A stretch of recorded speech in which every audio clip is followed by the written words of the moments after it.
আসসালামু আলাইকুম। ইটিএন বাংলা সংবাদে সবাইকে স্বাগত জানাচ্ছি। আমি ভাবনা আহমেদ। শুরুতেই বিআরবি কেবল সংবাদ শিরোনাম। রাষ্ট্র সংস্কারে যুক্তরাষ্ট্রের সহযোগিতা চাইলেন প্রধান উপদেষ্টা। 20 কোটি ডলার সহায়তা দেবে। ব্যাংকিং খাত সংস্কারে 1500 মিলিয়ন ডলারের আশ্বাস এডিবির। মুক্তিযোদ্ধা তালিকা সংস্কার করা হবে জানালেন উপদেষ্টা ফারুক আজম। কোটায় চাকরি প্রাপ্তিতে অনিয়ম হলে ব্যবস্থা।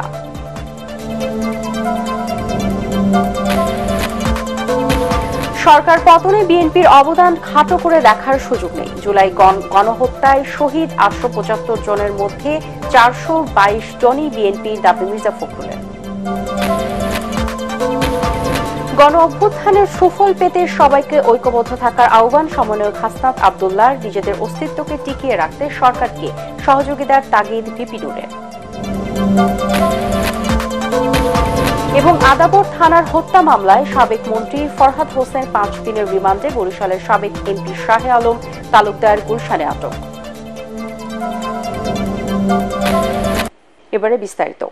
রাষ্ট্র সংস্কারে অন্তর্বর্তী সরকারকে কারিগরি ও আর্থিক সহযোগিতা দেবে যুক্তরাষ্ট্র।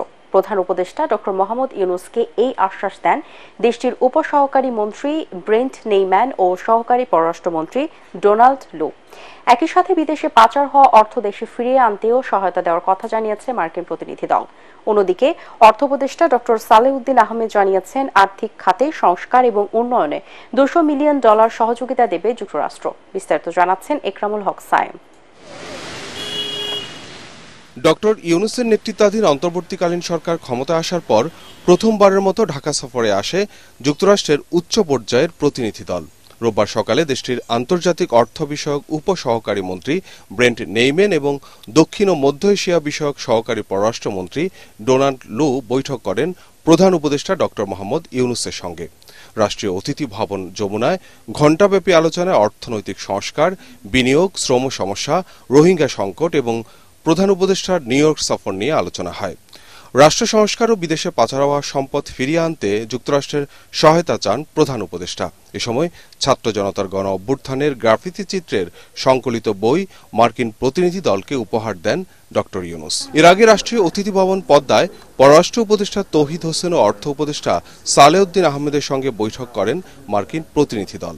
কর ব্যবস্থাপনা এবং পাচার হওয়া অর্থ দেশে ফিরিয়ে আনতে যুক্তরাষ্ট্র কিভাবে সহযোগিতা করবে সে বিষয়ে আলোচনা হয় বৈঠকে। এক্সপোর্ট বা আমাদের বাণিজ্য ব্যাপার, অন্যান্য কারিগরি সহায়তা বা বাজার এক্সপ্লোর করার এই সমস্ত আলোচনা হয়েছে। ওরা বলেছে আমরা ডেফিনিট কর্ম পরিকল্পনা নিয়ে আমরা এগুলো তারা এবারে সহযোগিতা করার আশ্বাস দিয়েছে। মার্কিন প্রতিনিধি দলের কাছে রাষ্ট্র সংস্কারের কর্ম পরিকল্পনা তুলে ধরেন সরকারের নীতি নির্ধারকরা। পরিবর্তিত পরিস্থিতি এবং সরকারের সংস্কার বিষয়ে যে সমস্ত ধ্যান ধারণা এবং তাতে মার্কিন যুক্তরাষ্ট্র কিভাবে অংশগ্রহণ করতে পারে সে সম্পর্কিত একটা সাধারণ আলোচনা হয়েছে।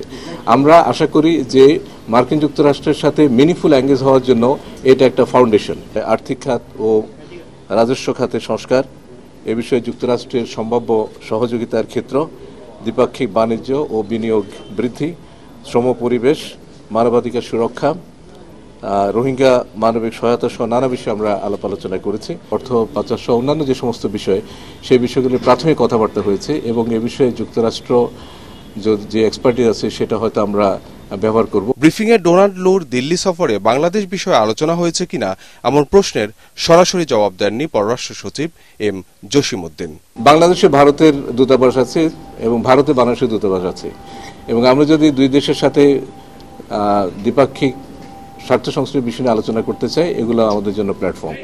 একরামুল হক সায়েম, এটিএন বাংলা, ঢাকা।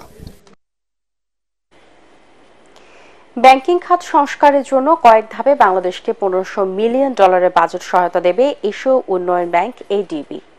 আগামী বছর মার্চ এপ্রিল নাগাদ এর প্রথম কিস্তি প্রায় 500 মিলিয়ন ডলার ছাড় করতে পারে বলে বাংলাদেশের এই উন্নয়ন সহযোগী সংস্থা। বিকেলে সচিবালয়ে অর্থ উপদেষ্টার সঙ্গে এডিবি কর্মকর্তাদের বৈঠকের পর অর্থ মন্ত্রণালয়ের কর্মকর্তারা এই তথ্য নিশ্চিত করেন। এছাড়াও চলতি বছরের ডিসেম্বরে বাংলাদেশকে বাজেট সহায়তার জন্য আরও $400 মিলিয়ন ঋণ দেবে সংস্থাটি। সে সঙ্গে জ্বালানি খাতের জন্য বাংলাদেশের এডিবির কাছে আরও $1 বিলিয়ন সহায়তা চেয়েছে। এডিবির কর্মকর্তাদের সঙ্গে বৈঠক শেষে অর্থ উপদেষ্টা জানান, আর্থিক খাতের সংস্কার, জলবায়ু তহবিল সহ নানা বিষয়ে এডিবির সঙ্গে ফলপ্রসূ আলোচনা হয়েছে। পরে প্রতিনিধি দলটি বাংলাদেশ ব্যাংকের গভর্নর ডক্টর আহসান এইচ মনসুরের সঙ্গে বৈঠক করেন। We have talked about cooperation in our development field mainly, and ADB is the second largest multilateral donor. So the World Bank, the ADB is the second largest, Bahujatik Sanstha multilateral agency. So that way we are thankful to ADB for their continued support. And we have discussed about the reform in the financial sector. We have discussed reform of the revenue department, and also about the commerce, our trade and other things. So we'll be talking more about and what we want that ADB will come. Hopefully they will come forward. গুরুত্বপূর্ণ সংস্কার কাজে অন্তর্বর্তী সরকারকে সহায়তা করতে আগ্রহী এশীয় উন্নয়ন ব্যাংক। দক্ষিণ এশিয়া অঞ্চলের মহাপরিচালক তাকিও কুনিশির নেতৃত্বে এডিবির একটি প্রতিনিধি দল প্রধান উপদেষ্টা ডক্টর মোহাম্মদ ইউনূসের সাথে দেখা করে এই আগ্রহের কথা জানান। রাষ্ট্রীয় অতিথি ভবন যমুনায় অনুষ্ঠিত বৈঠকে মহাপরিচালক জানান, অন্তর্বর্তী সরকার অর্থনীতিকে স্থিতিশীল করার প্রচেষ্টা জোরদার করায় বাংলাদেশে নীতিভিত্তিক ঋণ দেওয়ার সুযোগ রয়েছে। এ সময় অন্তর্বর্তী সরকারের গ্রাউন্ড জিরো অবস্থানের কথা জানান ডক্টর ইউনূস। আলোচনা করেন ট্যাক্স, ডেটার আধুনিকায়ন, ডেটা স্বচ্ছতা, জ্বালানি, বেসরকারি খাত ও বিনিয়োগ নিয়ে। প্রধান উপদেষ্টা বলেন, প্রবাসী আয় ইতোমধ্যে উন্নতির লক্ষণ দেখাচ্ছে।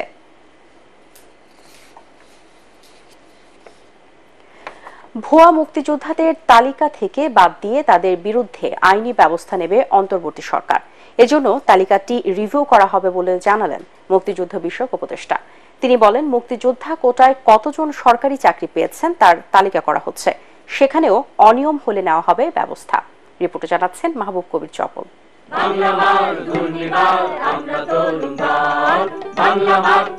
বাংলাদেশে সরকার পরিবর্তনের সাথে বদলে যায় মুক্তিযোদ্ধাদের তালিকাও, ব্যতিক্রম হচ্ছে না এবারও।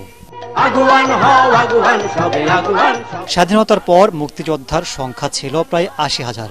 পরে সুযোগ সুবিধা বৃদ্ধি করায় এই তালিকায় নাম লেখানোর আগ্রহ বাড়ে।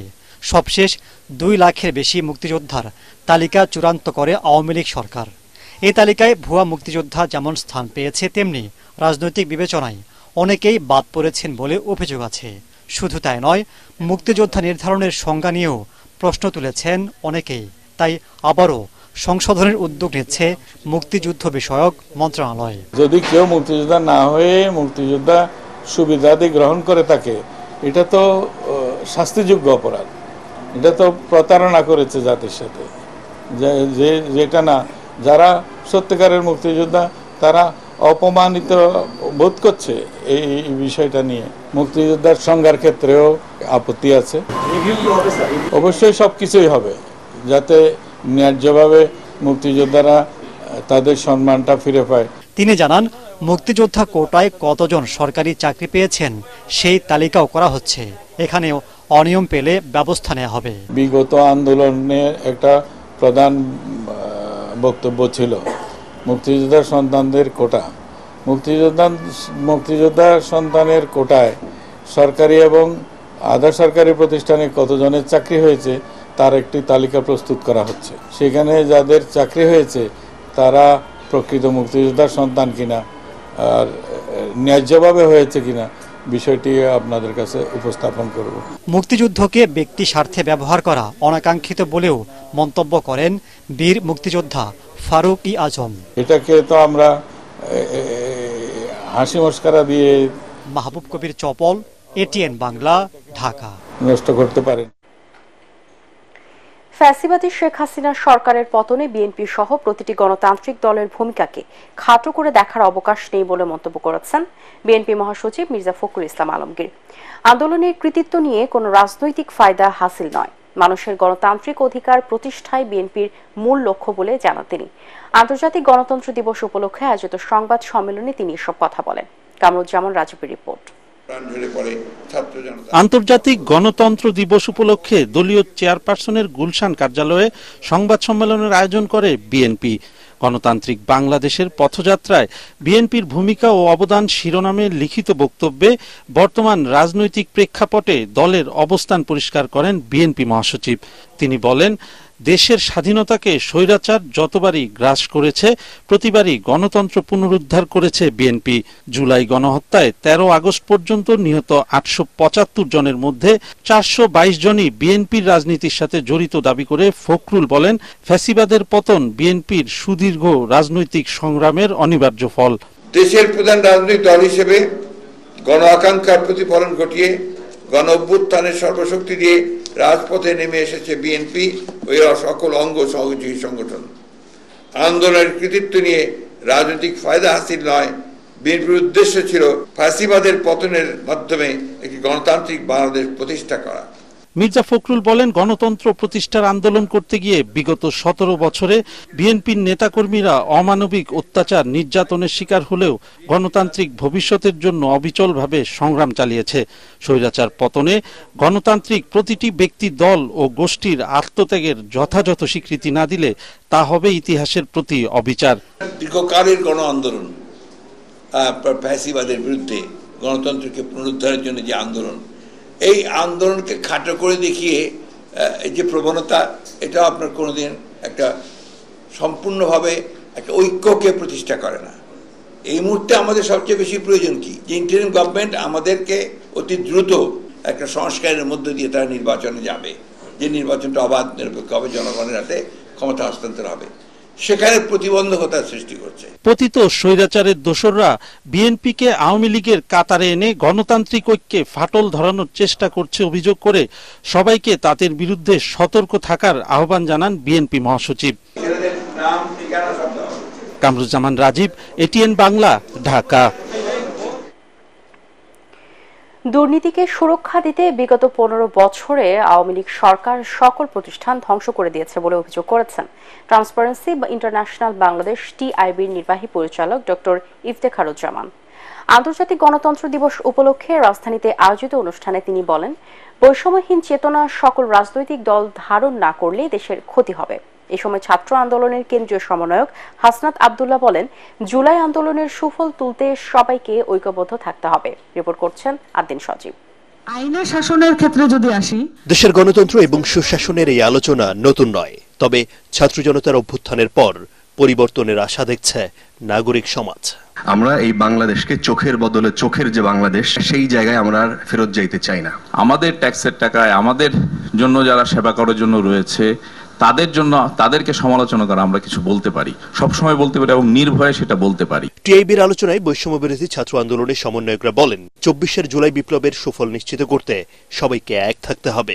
সরকারকে জবাবদিহিতার পাশাপাশি দ্বিমত প্রকাশের স্বাধীনতা নিশ্চিত করতে হবে। 24 যদি এই 90-এর পুনরাবৃত্তি হয়, 71-এর পুনরাবৃত্তি হয়, 52-এর পুনরাবৃত্তি হয়, তাহলে কিন্তু আর মনে হয় না যে আর কখনোই যে আমাদের একটা শক্তির বা সামর্থ্যের জায়গা তৈরি হয়েছে, সেটাকে আর কখনোই আর পুনর্মঞ্চায়ন সম্ভব। সবার সহায়তা প্রয়োজন, কাউকে আলাদা করে দিয়ে আমার মনে হয় না যে আলটিমেটলি সম্ভব।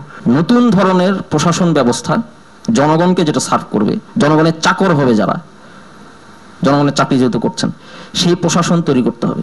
জাতীয় নাগরিক কমিটি বলছে, সংস্কারের মাধ্যমে পুলিশ প্রশাসনকে দ্রুত সক্রিয় করতে তাগিদ দিয়েছে জাতীয় নাগরিক কমিটি। তুমি বিপ্লব করে এটা তারা ঠেলে দিতে চাচ্ছে, আমরা যদি সেটার জন্য সংঘবদ্ধভাবে তৈরি হয়ে যায় তাহলে কিন্তু বিপ্লবটা হয়ে যাবে। টিআইবির নির্বাহী পরিচালক ডক্টর ইফতেখারুজ্জামান মনে করেন, সব প্রতিষ্ঠান ধ্বংস এবং পেশাগত অবক্ষয়ের মাধ্যমে আওয়ামী লীগের দুর্নীতি দুঃশাসন চরমে পৌঁছেছিল। ছাত্র আন্দোলনের চেতনাকে এগিয়ে নেয়ার তাগিদ দেন। দুর্নীতিকে সুরক্ষাকারী রাষ্ট্র কাঠামো তৈরি করেছে, যার ফলে শ্রেণী সমাজে বৈষম্য সৃষ্টি হয়েছে। সেই কাঠামোটাকে আবার ক্রমাগতভাবে ইনভিনসিবল করার জন্য আমাদের মৌলিক অধিকারগুলোকে হরণ করা হয়েছে। কিন্তু আমার তরুণ প্রজন্ম যে তার চেয়ে বেশি ইনভিনসিবল, সেটাও তারা ভুলে গেছে। ইতিহাসের শিক্ষা হচ্ছে, ইতিহাস থেকে মানুষ শিক্ষা নেয় না, এটি আরো একবার প্রমাণিত হয়েছে। প্রশাসনকে জনগণের সেবক হিসেবে গড়ে তুলতে কার্যকর উদ্যোগের কথাও জানান আলোচকরা। 10 মিনিটস ইচ বলেন। আদ্দিন সজীব, এটিএন বাংলা, ঢাকা। জনসাধারণের মানসিকতার পরিবর্তন না হলে ডক্টর ইউনূস বা অন্তর্বর্তী সরকার কিছুই করতে পারবে না বলে মন্তব্য করেছেন গণ অধিকার পরিষদের সভাপতি নুরুল হক নূর। দলের কেন্দ্রীয় কার্যালয়ে যুব অধিকার পরিষদ আয়োজিত 7 দফা প্রস্তাবনা বিষয়ক গোলটেবিল বৈঠকে তিনি বলেন, শিক্ষার্থীরা আন্দোলন করে ঘরে ফিরে গেছে, এখন সবাই মিলে দেশ পুনর্গঠন করতে হবে। শেখ হাসিনা সরকারকে পুনর্বাসনের জন্য একটি চক্র চেষ্টা চালাচ্ছে মন্তব্য করে তিনি বলেন, গোপালগঞ্জের ঘটনায় জড়িতদের বিরুদ্ধে কঠোর ব্যবস্থা না নিলে আগামীতে তারা আরও বেশি সক্রিয় হয়ে উঠবে। ঢাকা বিশ্ববিদ্যালয়ের সাবেক এই ভিপি বলেন, নিজেদের অস্তিত্বকে টিকিয়ে রাখতে যেমন সরকারকে সহযোগিতা করতে হবে, তেমনি সরকারকেও জনগণের আস্থার জায়গায় আসতে হবে। এই সরকারের উপরে বাংলাদেশের আগামীর ভবিষ্যৎ নির্ধারণ করে। সরকার ব্যর্থ হলে বাংলাদেশ একটা খাদে পড়বে, সরকার সফল হলে বাংলাদেশ বিশ্বের বুকে মাথা উঁচু করে দাঁড়াবে। তো কাজে এখন আমাদের অস্তিত্বের জন্য তো সরকারকে সহযোগিতা করতে হবে, কিন্তু সরকারকেও সেটা বুঝতে হবে। আমাদের সাথে সেই আস্থা বিশ্বাসের সম্পর্কটা তৈরি করা লাগবে। ছাত্র জনতার অভ্যুত্থানে হত্যাকাণ্ডে জড়িত আইন শৃঙ্খলা বাহিনীর সব সদস্যকে দ্রুত আইনের আওতায় আনা হবে বলে জানিয়েছেন বৈষম্য বিরোধী ছাত্র আন্দোলনের অন্যতম সমন্বয়ক সার্জিস আলম। তাদেরকে ছাড় দেওয়ার কোনো সুযোগ নেই বলেও জানান তিনি। মানিকগঞ্জ জেলা শিল্পকলা ভবনে বৈষম্য বিরোধী ছাত্র আন্দোলনে মানিকগঞ্জে আহত ও নিহত পরিবারের সাথে মতবিনিময় সভায় এসব কথা বলেন তিনি। এ সময় উপস্থিত ছিলেন সমন্বয়ক আব্দুল্লাহ সালেহিন অয়ন, সামিয়া মাসুদ মোমো, মুবাশশিরুজ্জামান হাসান মৃধা, মেহরাব হোসেন সিফাত। অন্যায়কারী মানে অন্যায়কারী, সে যদি পুলিশের হয় পুলিশেরই, তার যদি বিচার না হয় তাহলে একজন রাষ্ট্রের অন্য একজন নাগরিকের বিচার করার অধিকারও বা বিচার করার বিষয়টিও প্রশ্নবিদ্ধ হয়। সে বিচারের বাইরে কেউ না। এই জন্য যে দুইটা নাম আসছে এখানে কিংবা আরো যে নামগুলো আছে, সে পুলিশেরই হোক আর অন্য যে হোক, যে দোষী তার বিচার হইতে হবে। আগামী সপ্তাহের মধ্যে আন্তর্জাতিক অপরাধ ট্রাইব্যুনাল পুনর্গঠন করা হবে বলে জানিয়েছেন ট্রাইব্যুনালের chief prosecutor Tajul Islam. Supreme কোর্টে সাংবাদিকদের তিনি বলেন, ছাত্র জনতার আন্দোলনে প্রাণঘাতী অস্ত্র ব্যবহারের প্রমাণ মিলেছে। আরো জানাচ্ছেন হুমায়ুন চিশতি। বৈষম্য বিরোধী ছাত্র আন্দোলনে আহতদের দেখতে ঢাকার সিএমএইচে যান আন্তর্জাতিক অপরাধ ট্রাইব্যুনালের প্রসিকিউশন টিম। পরে সুপ্রিম কোর্টে চিফ প্রসিকিউটর সাংবাদিকদের জানান, যুদ্ধক্ষেত্রে সামরিক বাহিনী যে বুলেট ব্যবহার করে এমন একটি গুলি আহত একজনের শরীরে পাওয়া গেছে। আন্দোলনে গুলি করতে পুলিশকে চাইনিজ রাইফেল কে দিয়েছিল সে প্রশ্নও তোলেন তিনি। আজকে একজন রোগীর পিঠ থেকে যে গুলিটা অপসারণ করা হয়েছে সেটা একটা বড় বুলেট, যেটা একটা বড় খেজুরের বিচির চেয়েও বড় আর কি। এটা একটা বুলেট যেটা সেনাবাহিনী ব্যবহার করে, যুদ্ধক্ষেত্রে ব্যবহার করে। এই মারণাস্ত্র কার কার কাছে আছে কি নাই সেটা আমাদের তদন্ত করে আমরা বের করব, কিন্তু আপাত দৃষ্টিতে প্রত্যেকটা ভিকটিমের বক্তব্য থেকে এটা ক্লিয়ার হয়েছে যে পুলিশের কাছে চাইনিজ রাইফেল ছিল। চাইনিজ রাইফেল একটা মারণাস্ত্র। এখন প্রশ্ন আসতে পারে যে পুলিশের কাছে তো মারণাস্ত্র, চাইনিজ রাইফেল কি থাকার কথা? হ্যাঁ, ছিল পুলিশের কাছে। এইটা যাওয়া উচিত ছিল কি ছিল না, সেই প্রশ্ন তো সরকার সেটার জবাব দেবেন। চিফ প্রসিকিউটর আরো জানান, ট্রাইব্যুনাল পুনর্গঠনের জন্য আইন উপদেষ্টার সাথে ইতিবাচক আলোচনা হয়েছে।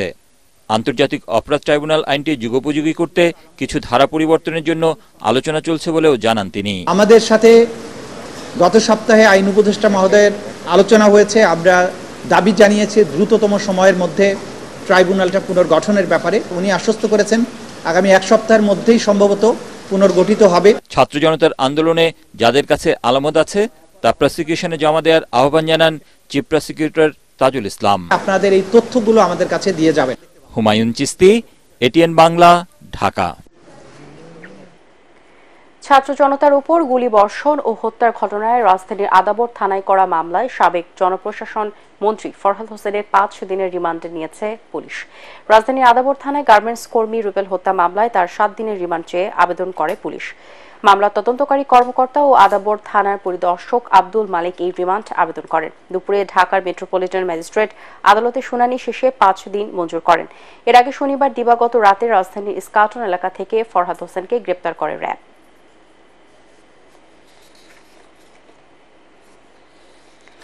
এদিকে বরিশাল 2 আসনের সাবেক সংসদ সদস্য ও ছাত্রলীগের কেন্দ্রীয় কমিটির সাবেক সভাপতি শাহে আলম তালুকদারকে মারধরের পর গুলশান থানায় সোপর্দ করেছে সাধারণ জনতা। শনিবার রাতে তাকে গুলশান থানায় সোপর্দ করা হয়। পুলিশ জানায়, শাহে আলমকে তাদের হেফাজতে রাখা হয়েছে। তার বিরুদ্ধে কোনো মামলা থাকলে আইনি ব্যবস্থা নেওয়া হবে। চাঁদার দাবিতে হামলা, মারধর ও হত্যা চেষ্টার অভিযোগে শাহ আলম তালুকদারের বিরুদ্ধে মামলা করেন সৈয়দ আতিকুর রহমান বাপ্পি নামে এক ব্যক্তি। গত 11 সেপ্টেম্বর বরিশাল জ্যেষ্ঠ বিচারিক হাকিম শারমিন সুলতানা সুমির আদালতে এই মামলার আবেদন করা হয়। এতে শাহ আলমের সঙ্গে তার 3 ভাই সহ 14 নেতাকর্মীকে আসামি করা হয়েছে। সাভার ও আশুলিয়ায় আজ থেকে খুলেছে বন্ধ থাকার সব শিল্প কারখানা। সকাল থেকে বৃষ্টি উপেক্ষা করেই শ্রমিকরা তৈরি পোশাক কারখানায় কাজে যোগ দেন। এসব কারখানায় পুরো দমে উৎপাদনও শুরু হয়েছে। কারখানার মালিকরা বলছেন, গত কয়েকদিনের শ্রমিক আন্দোলনে কারখানা বন্ধ থাকায় তাদের অনেক ক্ষতি হয়েছে। এই ক্ষতি পুষিয়ে নিতে দীর্ঘ সময় লাগবে। তবে এখন পর্যন্ত 18টি গার্মেন্টস কারখানা বন্ধ থাকলেও কোনো অপ্রীতিকর ঘটনার খবর পাওয়া যায়নি।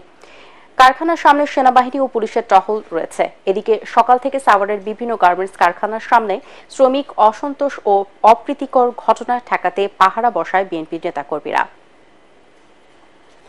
সাগরে সৃষ্ট লঘুচাপটি স্থল গভীর নিম্নচাপ হয়ে পশ্চিমবঙ্গ ও তৎসংলগ্ন এলাকায় অবস্থান করছে। এর প্রভাবে দেশজুড়ে চলমান বৃষ্টি আগামী 3 দিনও অব্যাহত থাকতে পারে। সেই সঙ্গে কোথাও কোথাও মাঝারি ধরনের ভারী থেকে অতি ভারী বর্ষণ হতে পারে। সকাল 9টা থেকে পরবর্তী 72 ঘন্টার আবহাওয়ার পূর্বাভাসে এই তথ্য জানানো হয়েছে। পূর্বাভাসে জানানো হয়, মৌসুমী বায়ু বাংলাদেশের উপর সক্রিয় ও উত্তর বঙ্গোপসাগরে প্রবল অবস্থায় রয়েছে। এদিকে স্থল গভীর নিম্নচাপটি গাঙ্গেয় পশ্চিমবঙ্গ ও এর আশেপাশের এলাকায় অবস্থান করছে। এটি আরো পশ্চিম উত্তর পশ্চিম দিকে অগ্রসর ও ক্রমান্বয়ে দুর্বল হতে পারে।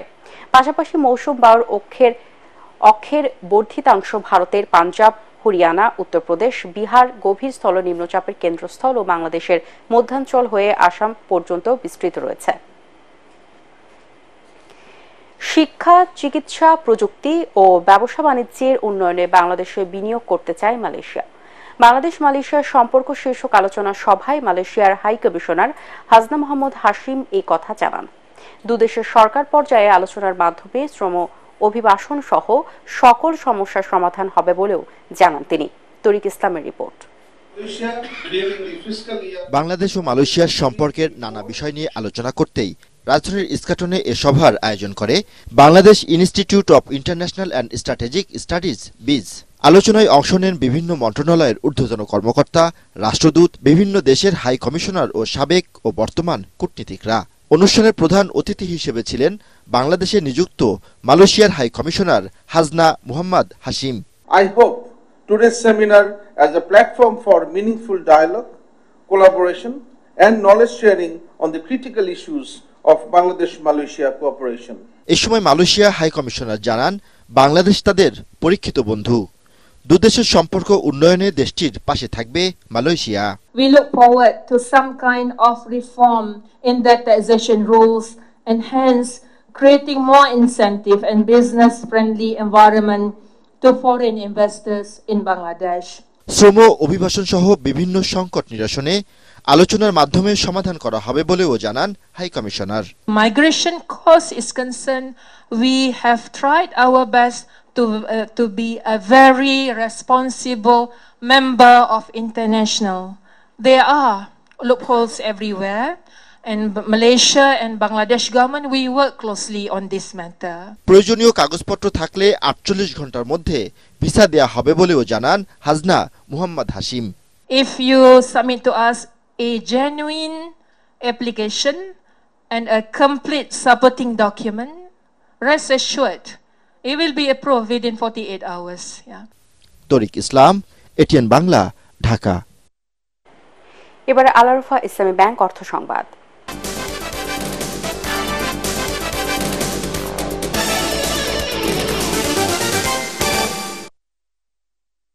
বিশ্বের সর্বোচ্চ পরিবেশ বান্ধব R290 গ্যাস সমৃদ্ধ ইকোজোন সিরিজের প্রথম মডেলের এসি বাজারে ছেড়েছে বা দেশের সবচেয়ে জনপ্রিয় এসি ব্র্যান্ড ওয়ালটন। ব্যাপক বিদ্যুৎ সাশ্রয়ী ইনভার্টার প্রযুক্তির ওয়ালটনের নতুন মডেলের এই এসি রেফ্রিজারেটর ওজোন স্তরের কোনো ক্ষতি করবে না।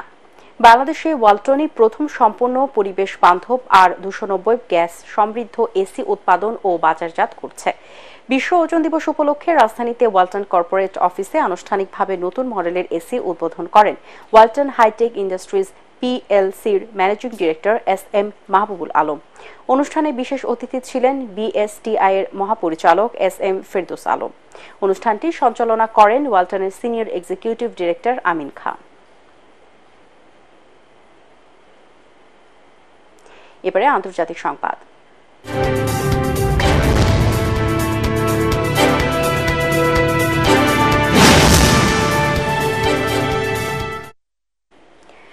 আবগারি মামলায় জামিনে মুক্তি পাওয়ার 2 দিন পর পদত্যাগের কথা জানালেন দিল্লির মুখ্যমন্ত্রী আম আদমি পার্টির সর্বোচ্চ নেতা অরবিন্দ কেজরিওয়াল।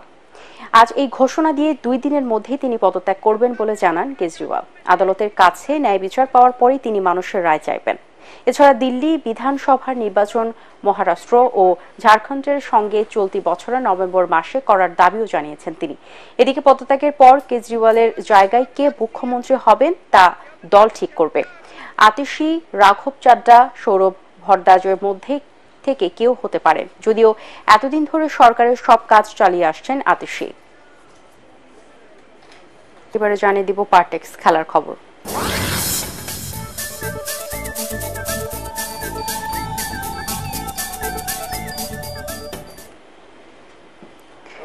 ভারতের সাথে 2 ম্যাচের টেস্ট সিরিজ খেলতে চেন্নাইয়ের উদ্দেশ্যে ঢাকা ছেড়েছে বাংলাদেশ জাতীয় ক্রিকেট দল। ইংল্যান্ড থেকে সরাসরি দলের সঙ্গে যোগ দেবেন সাকিব আল হাসান। দুপুরে দেশ ছাড়ার আগে অধিনায়ক নাজমুল হোসেন শান্ত বলেন, টেস্টে পুরো 5 দিন ভালো খেলাটাই লক্ষ্য থাকবে তাদের। SM আশরাফের রিপোর্ট। পাকিস্তানকে তাদেরই মাটিতে 2-0 হোয়াইট ওয়াশ করার পর বাংলাদেশের ক্রিকেটারদের আত্মবিশ্বাস এখন তুঙ্গে। প্রতিপক্ষ যত শক্তিশালী হোক, তাদের চ্যালেঞ্জ জানানোর মতো সামর্থ্য যে এই দলের রয়েছে তা নিয়ে সংশয় নেই টাইগারদের। দেশ ছাড়ার আগে অধিনায়ক নাজমুল হোসেন শান্ত বললেন, প্রতিটি সেশনে ভালো খেলাটাই গুরুত্বপূর্ণ। রেজাল্টটা হয়তো 5 দিন পরে লাস্ট সেশনে যাই হয়। সো আমরা যদি 5টা দিন ভালো ক্রিকেট খেলতে পারি, লাস্ট সেশনে আসলে তখন একটা সুযোগ থাকে যে কোন দল জিতবে। সো ইম্পর্টেন্ট হলো আমরা 5টা দিন ভালো ক্রিকেট কিভাবে খেলতে পারে, ওটার জন্য কি প্ল্যান করা দরকার, এটা ইম্পর্টেন্ট। যদিও অভিজ্ঞতায় বাংলাদেশের চেয়ে অনেক এগিয়ে রোহিত শর্মার দল। টেস্ট র্যাঙ্কিংয়ে ভারতের অবস্থান 2 আর লিটন মমিনুলদের অবস্থান 9। বাড়তি কনফিডেন্স তো দলের মধ্যে আছে, ইভেন পুরা দেশের মানুষের মধ্যেই আছে। বাট প্রত্যেকটা সিরিজে একটা অপরচুনিটি। আমরা 2টা ম্যাচই জেতার জন্য খেলবো এবং জেতার জন্য যে জিনিসগুলো ইম্পর্টেন্ট, প্রসেসটা ইম্পর্টেন্ট। সো আমাদের লক্ষ্য ওটাই থাকবে যে আমাদের কাজটা আমরা ঠিক মতো করতে পারছি কিনা। সো আমরা যদি আমাদের কাজটা ঠিক মতো করতে পারি, অবশ্যই ভালো রেজাল্ট সম্ভব, but it is going to be very challenging. 19 September প্রথম টেস্ট চেন্নাইয়ে আর 27 সেপ্টেম্বর দ্বিতীয় টেস্টে কানপুরে মুখোমুখি হবে দুদল। SM Ashraf, ATN Bangla, Dhaka. তরফদার রুহুল আমিনকে বাংলাদেশ ফুটবল ফেডারেশনের আসন্ন নির্বাচনে সভাপতি প্রার্থী হিসেবে ঘোষণা করা হয়েছে। বর্তমান সভাপতি কাজী সালাউদ্দিন নির্বাচন করবেন না এমন খবরের 24 ঘন্টা না যেতেই ফুটবল সংগঠক তরফদার রুহুল আমিনের নাম ঘোষণা করা হয়। বিকালে রাজধানীর এক হোটেলে জেলা ও ক্লাবগুলোর পক্ষ থেকে তরফদারের নাম ঘোষণা করেন অ্যাথলেটিক্স ফেডারেশনের সাবেক সাধারণ সম্পাদক আলী ইমাম তপন। এ সাবেক তারকা ফুটবলার শফিকুল ইসলাম মানিক, সৈয়দ রোমান বিন ওয়ালি সাব্বির, আমিনুল হক এবং ডাকসুর সাবেক নেতা খায়রুল কবির খোকন সব বিভিন্ন ক্লাবের কর্মকর্তা, সাবেক খেলোয়াড় উপস্থিত ছিলেন। ঢাকা মহানগরী ক্লাব, ঢাকার বিভিন্ন ক্লাব সকলের পক্ষ থেকে আমার যে প্রার্থিতা আসন্ন বাংলাদেশ ফুটবল ফেডারেশন 2024-এর নির্বাচনে সভাপতি হিসাবে আমার প্রার্থিতা ব্যাপারে ওনারা যে ডিক্লারেশন দিয়েছেন, আমি এটা সাদরে গ্রহণ করলাম। শেষ করার আগে PRB কেবল সংবাদ শিরোনামগুলো জানিয়ে দিব আরো একবার। রাষ্ট্র সংস্কারে যুক্তরাষ্ট্রের সহযোগিতা চাইলেন প্রধান উপদেষ্টা। $20 কোটি সহায়তা দেবে ব্যাংকিং খাত সংস্কারে। $1500 মিলিয়ন আশ্বাস ADB-র। মুক্তিযোদ্ধা তালিকা সংস্কার করা হবে, জানালেন উপদেষ্টা ফারুক আজম। কোটায় চাকরি প্রাপ্তিতে অনিয়ম হলে ব্যবস্থা।